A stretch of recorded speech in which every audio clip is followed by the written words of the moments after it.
श्रीमद् करुणासागर महाराज की जय। केवल धाम की जय। श्री योगी चलदास जी महाराज की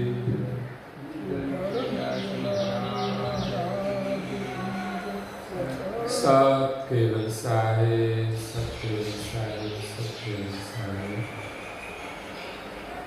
अचरत सागर ग्रंथ अंश अंशी दर्शावन कर्ता निश्चय को सकृत सिद्धांत 7। चौपाई नंबर है 12।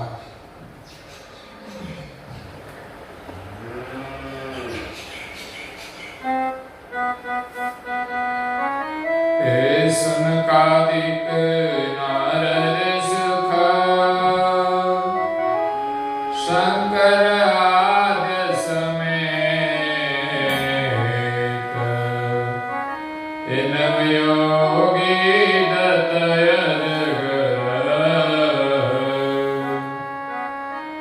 भय जो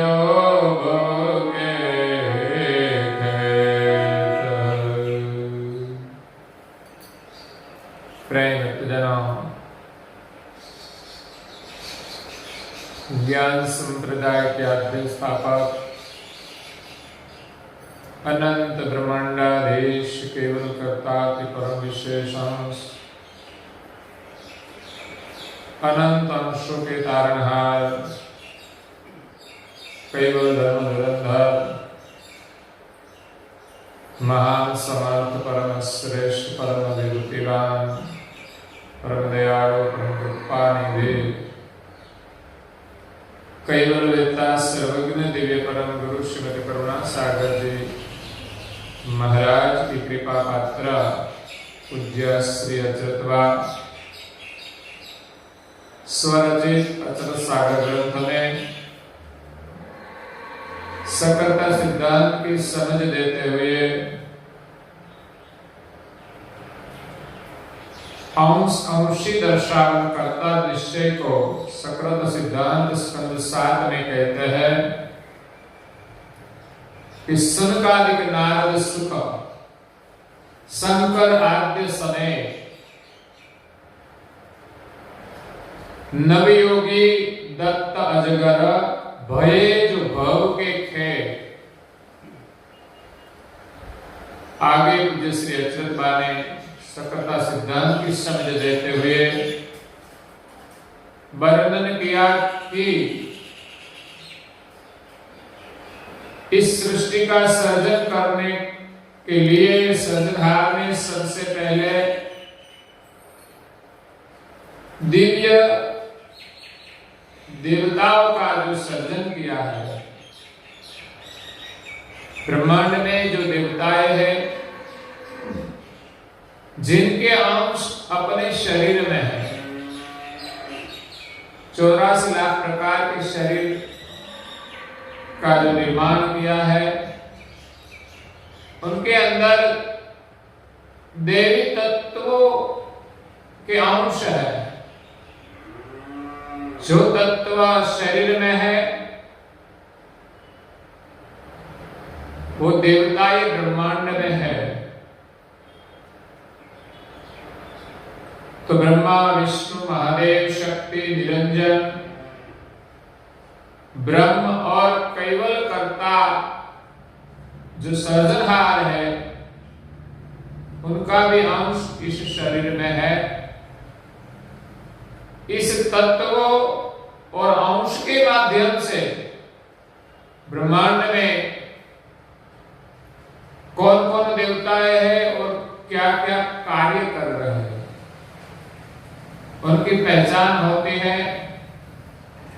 इसलिए सृजनहार का निर्णय करने के लिए पूज्य श्री अचरतवा ने सभी देवताओं का स्थान बताया।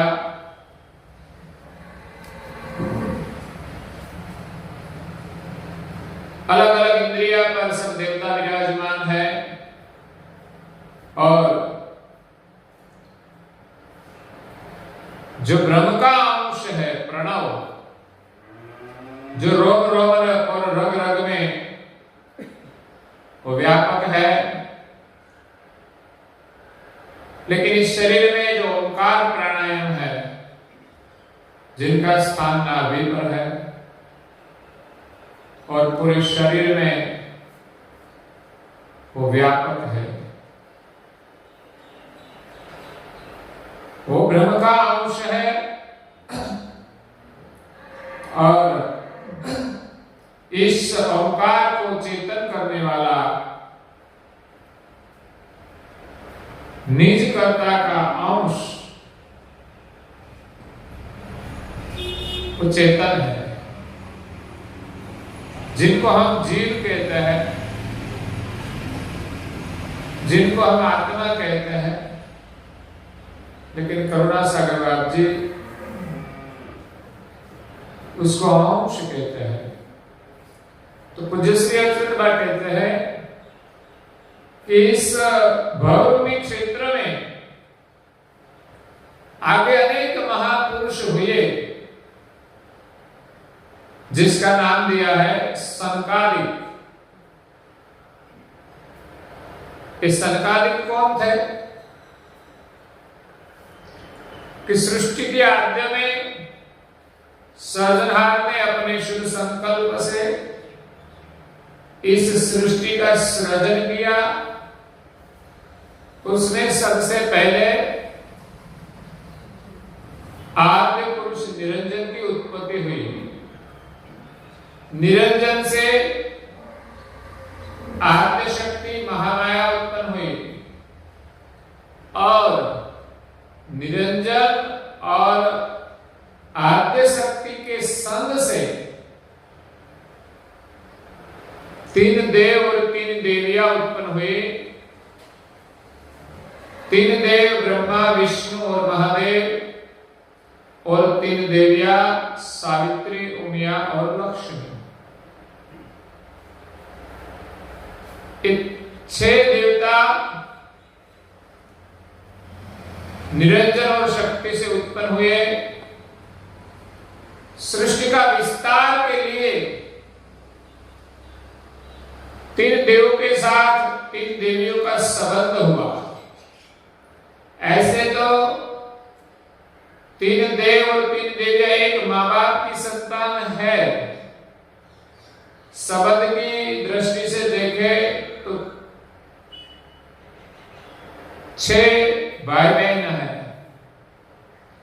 लेकिन सृष्टि का विस्तार के लिए उनका संबंध जुड़ा गया। इसमें कोई दोष नहीं रहता, क्योंकि संसार में और कोई है ही नहीं और सृष्टि का विस्तार के लिए उनका सर्जन हुआ है। तो ब्रह्मा के साथ सावित्री का संबंध जुड़ा, विष्णु के साथ लक्ष्मी जी का संबंध जुड़ा और महादेव के साथ उमिया का संबंध जोड़ा और सृष्टि का विस्तार आगे बढ़ा। जब निरंजन और शक्ति से छह तीन देव और तीन देवियां उत्पन्न हुई, तब निरंजन के मन में प्रश्न हुआ कि इन छह बालक किसने बनाए? तो शक्ति कहती है कि वो तो आपके हैं, लेकिन मुझे तो पता नहीं किस प्रकार हुआ, इसलिए मुझे लगता है कि इसको कोई बनाने वाला कोई है। इसीलिए सृजनहार की शोध करने के लिए निरंजन पुरुष शक्तिधाम को छोड़कर महाशून्य में तप करने के लिए चले गए। तब उसको रोकने के लिए बहुत प्रयास किया महामाया शक्ति ने, लेकिन वो रुके नहीं। निरंजन ने कहा कि जैसे मैं आपका पति हूं, मेरे सुख की आप चाहना रखती हो, तो इसी प्रकार मेरे भी कोई स्वामी है, मुझे उनका सुख की भी चाहना है। तो वो चले गए और बाद में शक्ति रोने लगी। वो तो होता ही है, अगर कोई भाई उनकी धर्मपत्नी को छोड़ दे और कोई झगड़ा बगड़ा नहीं है, लेकिन ऐसे ही अपनी इच्छा से छोड़कर चले जाए और पत्नी अकेले रह जाए तो क्या करे? पति के बिना उसका जीवन तो निराधार हो जाता है। और आज जैसा समय नहीं था कि पति चले गए तो दूसरा ढूंढ ले। और शक्ति जब रोती है तब तो और कोई था ही नहीं निरंजन के अलावा, इसलिए वो इतना रोने लगी कि सृष्टि का और विस्तार तो नहीं था, लेकिन उसने 3 बालक जो देव और 3 देवियां थी वो भी उदास हो गए। कई युगों तक शक्ति ने कल्पांत किया, तब इस ब्रह्मांड में जो शून्य था, गंभीरा शून्य था, अलग अलग शून्य था, वो भी सुन्न हो गए, वो भी रोने लगे। तब आकाशवाणी हुई कि 6 बालकों को लेकर तुम सृष्टि का विस्तार करो। तब 3 देव और 3 देवियों का संबंध करके शक्ति ने उनका विस्तार आगे बढ़ाया। मानो कि कोई पति पत्नी है, उसके कोई संतान भी है, पति के वियोग में पत्नी रुदन करती है, लेकिन आखिर में पति आने वाला ही नहीं है, तो फिर उनसे अपना मन मोड़कर वो अपने बालकों में लगाकर अपना जीवन आनंद में बिताती है। इसी प्रकार शक्ति ने अपना मन 3 देव और 3 देवियों में लगाया और उसके साथ संबंध जोड़ के सृष्टि का विस्तार आगे बढ़ाया। जब अपना कोई परिवार होता है तो हमारा कोई दुख होता है, वो भी हम भूल जाते हैं। ऐसी शक्ति इस सृष्टि के विस्तार में लग गई, उसका आनंद ये जगत बन गया। तो सृष्टि का विस्तार कैसे हुआ कि महादेव और उमिया से कहते हैं कि 2 संतान हुए, एक गुणपति और दूसरा कार्तिकेय स्वामी। विष्णु सत्व गुण प्रधान थे, इसलिए उसने संसार आगे नहीं बढ़ाया, उसको कोई संतान नहीं मिली, वो वंज रहे ऐसा कहा जाता है। लेकिन वो सत्व गुण प्रधान थे, इसलिए संसार आगे ही नहीं बढ़ाया। और तीसरा ब्रह्मा जी और सावित्री से सृष्टि का विस्तार आगे बढ़ा। क्यों? कि ब्रह्मा जी रजोगुण प्रधान है, इसलिए इस सृष्टि का विस्तार रजोगुण से होता है। तो ब्रह्मा जी ने सबसे पहले 4 संतान उत्पन्न हुए, पुत्र। उसका नाम सुनत, सनंदन, सनत कुमार आदि 4 नाम थे।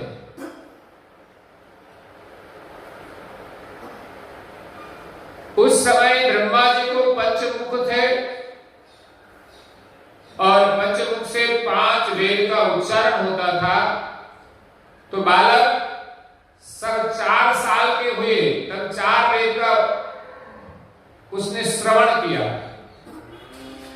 और 5वें साल में जब आते थे तब 5वां मुख का श्रवण करते थे, मतलब पंचम वेद का श्रवण करते थे।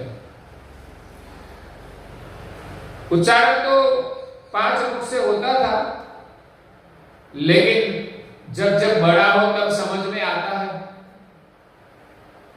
वैसे 5वीं चाल में पंचम मुख का, पंचम वेद का, जो उसका नाम है स्वसम वेद, 4 वेद में सृष्टि का जो विस्तार है उसका वर्णन है, और 5वें वेद में अपने सृजनहार कौन है, इस सृष्टि का सृजन किसने किया, कैसे किया, उसका वर्णन आता है। तो सभी जो 4 संतान थे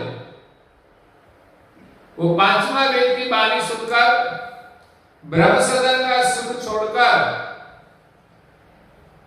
उस शून्य में सृजनहार की खोज करने के लिए चले गए।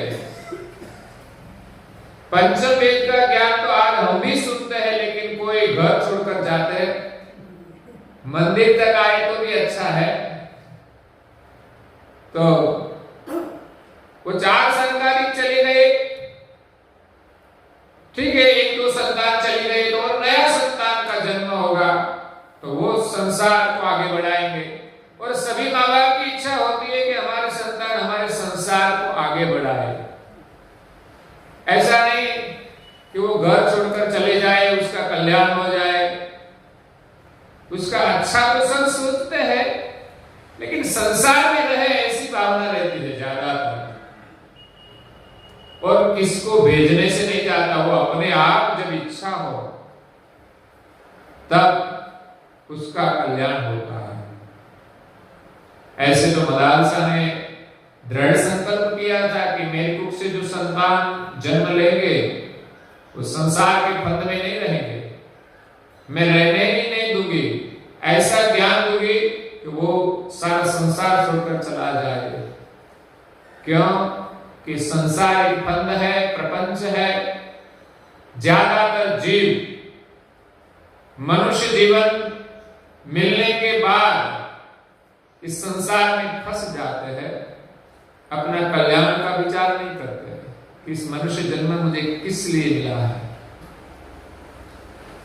इसलिए ब्रह्मा जी को आगे और संतान का जन्म हुआ। ऐसे सनकादिक के पीछे सनत, सनंदन, सनत कुमार, ऐसे 4 जो पुत्र हुए, उनके पीछे कई संतान हुए, उसका नाम नहीं लिखा है, लेकिन इसका संबोधन किया सुनक आदि, सुनक नाम लिखा है। सुनक आदि जो संतान हुए ब्रह्मा जी के, ऐसे तो 10,000 संतान हुए, वो सब ब्रह्म सदन का सुख छोड़कर 5वीं साल में आए, तब पंचम स्वसम वेद का ज्ञान सुनकर ब्रह्म सदन को छोड़कर महाशून्य में चले गए। तब चिंता हुई कि इस प्रकार ये सब संतान जो चले जाएंगे तो फिर इस सृष्टि का विस्तार कैसे होगा। और निरंजन ने आकाशवाणी की, वो तो मालिक की शोध में गए हैं और पीछे सब संतान उसके पीछे चले जाते हैं। सब संतानों ने प्रश्न किया आद्य शक्ति को कि हमारा जो दादा है वो कहां गए। उसको पता चला कि वो भी महाशून्य में चले गए, तो सब संकादिक महाशून्य में चले गए। हाँ, ब्रह्मा विष्णु महादेव उनके जो पिता थे, उनके चाचा थे, वो नहीं गए थे, लेकिन बच्चों अपने दादा के मार्ग पर चले। ऐसा नहीं कि हमारे पिता ने संसार किया है तो हम भी करें, लेकिन संकादिक ने अपने दादा के जीवन से प्रेरणा लेकर उनके पीछे पीछे गए। तो जो अच्छा मार्ग है, जो उनका अनुकरण करके हम चले। जब आकाशवाणी हुई कि संसार क्यों आगे नहीं बढ़ रहा है, तब विष्णु ने देखा कि सृष्टि का विस्तार का कार्य ब्रह्मा जी के पास है। उनको जब प्रजा होगी तब हम उनका पालन पोषण करेंगे। तब वो वैकुंठ से ब्रह्म सदन में आए और ब्रह्मा जी के आगे देखा कि ब्रह्मा जी का जो 5 मुख है, 4 मुख 4 दिशा में है, इसमें से 4 वेद का उच्चारण होता है और 5वां मुख ऊर्ध्व है जिसमें सृष्टि के सृजनहार का ज्ञान है। देखा कि ब्रह्मा जी की जो संतान है वो 4 साल तक 4 वेद का ज्ञान श्रवण करते हैं और 5वें साल में पंचदश वेद का ज्ञान सुनकर वो ब्रह्म सदन का सुख छोड़कर सृजनहार की खोज में चले जाते हैं। तो उसके लिए क्या करें? ये 5वां मुख जो है उनकी वाणी बंद करनी चाहिए, नहीं तो ये विस्तार होने वाला नहीं है। तो विष्णु ने सोचा कि 5वां मुख का जो उच्चारण है वो सृष्टि के विस्तार के लिए ठीक नहीं है। ऐसे तो वाणी तो पवित्र है, कल्याण की है, लेकिन सृष्टि के विस्तार के लिए वो बाधक है। इसीलिए सोचा कि 5वां मुख का छेदन किया जाए। तो वो छेदन करने का काम तो हमारा नहीं है, वो तो महादेव जी का है। तब विष्णु वहां से कैलाश में गए और महादेव जी को कहा कि ब्रह्मा जी का 5वां मुख का छेदन आप करें। महादेव जी कहता है कि रहने दो, आपको क्या तकलीफ है?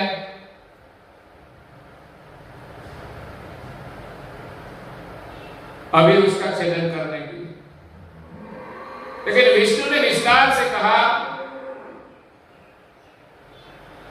कि सृष्टि का विस्तार नहीं हो रहा है, इसलिए तत्काल आप छेदन करें।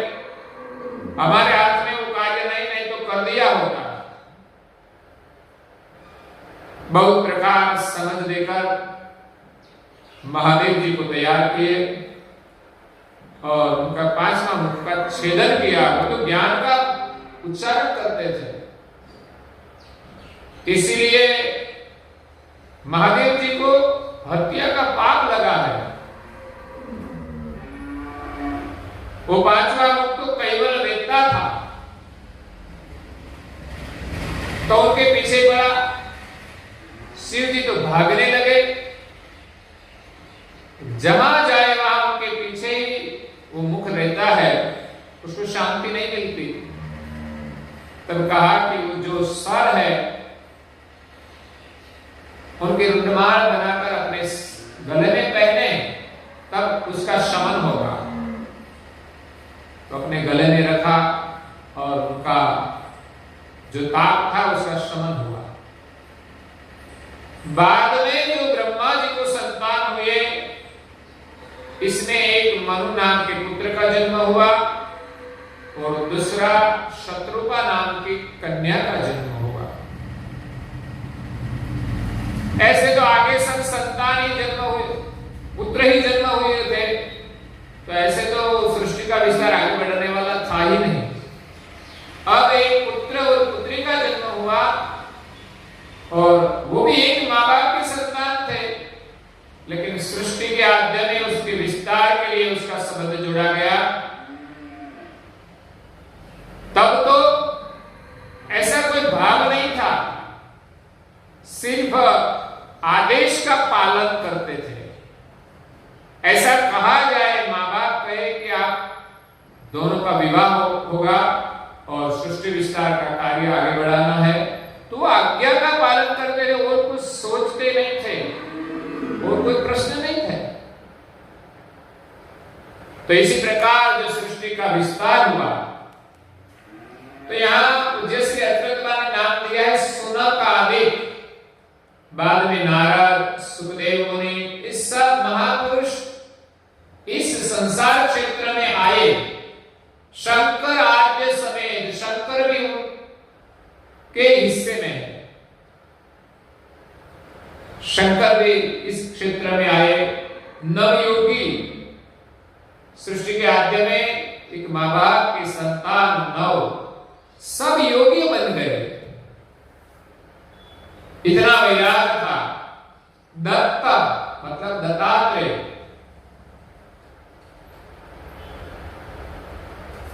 जो ब्रह्मा विष्णु महादेव के अंश से उत्पन्न हुए, जिनके त्रिमुख थे, जिनका स्थान गिरनार के पर है। कभी गिरनार चढ़ो तो उसका दर्शन होगा। कई लोग जाते हैं जूनागढ़ और गिरनार पर चढ़ते हैं, जहां दत्तात्रेय का स्थान है। तो बड़े महान देवता थे। तो दत्तात्रेय अजगर एक मुनि बने गए, हो गए, जो महामुनि थे। बड़े सो भौतिक थे कि संसार के क्षेत्र में इस सब महान विभूतियां हुई।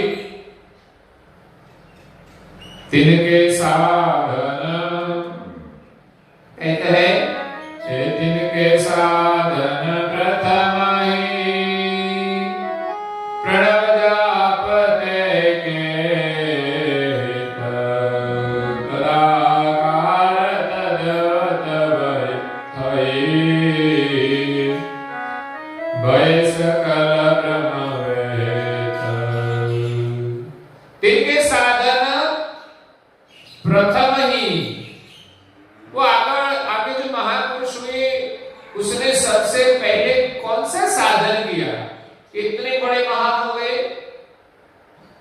तब कोई मंदिर नहीं था, कोई देव नहीं था। तो प्रणव जाप देके उसने प्रणव की साधना की, प्रणव जाप का तप किया, जप किया। एक प्रणव जप में उनको वृत्ति जोड़कर तप किया। तदाकार तद्वत थई, इस प्रणव में वो तदाकार हो गए। और सृष्टि में कोई विस्तार तो था ही नहीं ज्यादा। तो आगे जो महापुरुष हुए वो सब प्रणव की साधना करते थे। भय सकल ब्रह्मवेत्त। प्रणव मतलब ब्रह्म का अंश है। इस शरीर में जो प्राण है वो ब्रह्म का अंश है। जब हम प्राण की साधना करें तो हमें ब्रह्म का अनुभव होता है। देव देविया का भी स्थान है, आगे बताया। उनका जप करते हैं तो हमें देवी धाम की प्राप्ति होती है।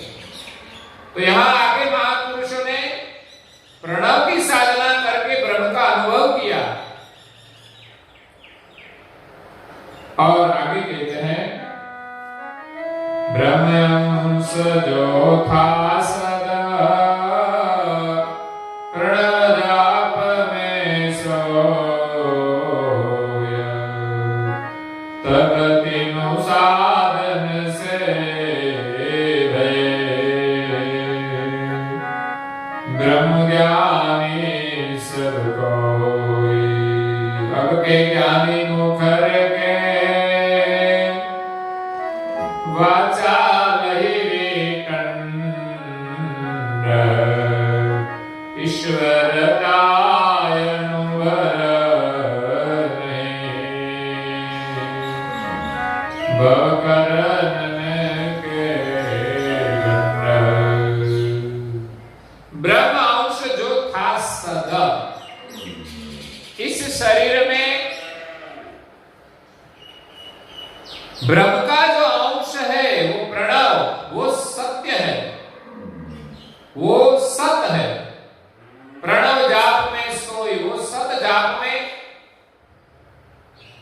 आगे जो महापुरुष हुए उसने अपनी वृत्ति को जोड़कर साधना की, उनका संशोधन किया, उनका अनुभव किया कि प्रणव क्या है। तब तीन साधन से भय ब्रह्मज्ञानी सब कोई। ये प्रणव की साधना से वो महान पुरुष ब्रह्म ज्ञानी हुए, ब्रह्म का ज्ञान का अनुभव हुआ।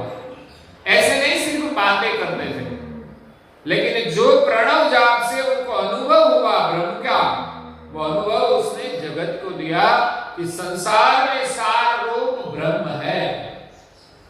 तब से ये ब्रह्म सिद्धांत की स्थापना हुई। और आगे जो सकलता का ज्ञान था, ब्रह्मा के पांचवें मुख से जो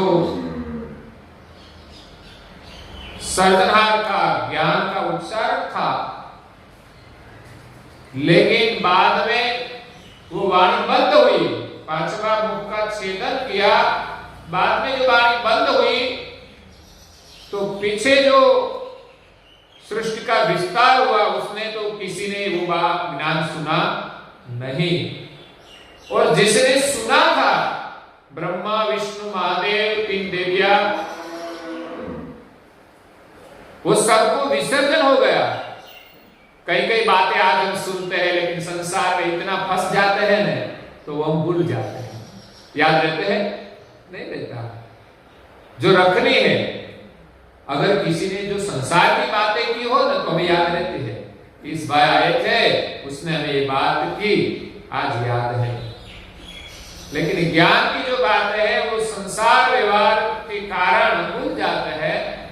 इसी प्रकार ब्रह्मा विष्णु महादेव सावित्री या लक्ष्मी ने पंचम वेद का ज्ञान सुना था, लेकिन सृष्टि का विस्तार के बाद इस संसार जाल में फंस गए, तो वो भी भूल गए।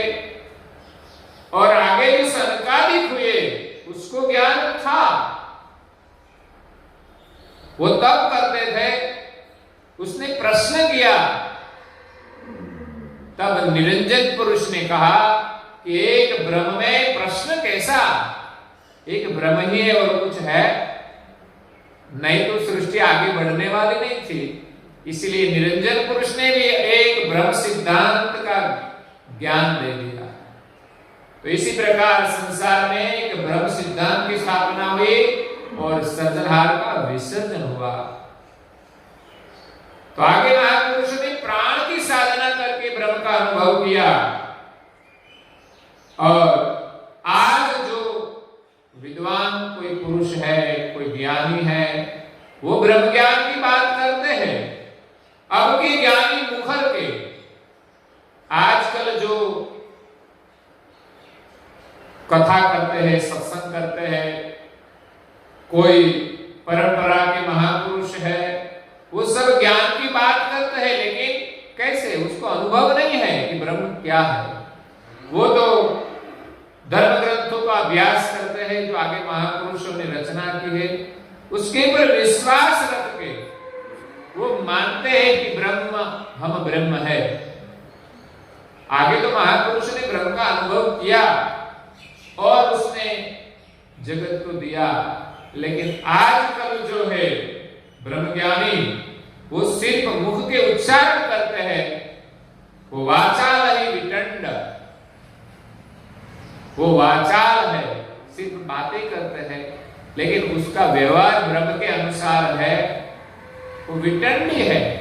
बात कुछ और करते हैं और जीवन में व्यवहार कुछ और करते हैं। बात ब्रह्म ज्ञान की करते हैं और उपासना नाशवंत की करते हैं। ईश्वर का अनुभव नहीं, इसमें कोई महानता नहीं है, कोई ऐश्वर्य नहीं है कि जिस अनुभव से भव करणन के भंडार, कि वो इस संसार में कुछ नया बना सके। आगे का ब्रह्मवेत्ता पुरुष तो कई चमत्कार, कई महान कार्य करते थे, लेकिन आज के जो वाचाल ब्रह्मज्ञानी है उनसे कोई चमत्कार होता नहीं। भव करणन के भंडार, संसार के जो शरीर है उसका वो सर्जन नहीं कर सकते। तो इस विषय में पूज्य श्री अच्युत आगे सकलता सिद्धांत की समझ देते हुए कहते हैं, वो हम कल सुनेंगे और आज के प्रवचन को यहाँ विराम देते हैं। श्रीमद् करुणा सागर जी महाराज की, कैवल धाम की जय। श्री अविचल जी महाराज की।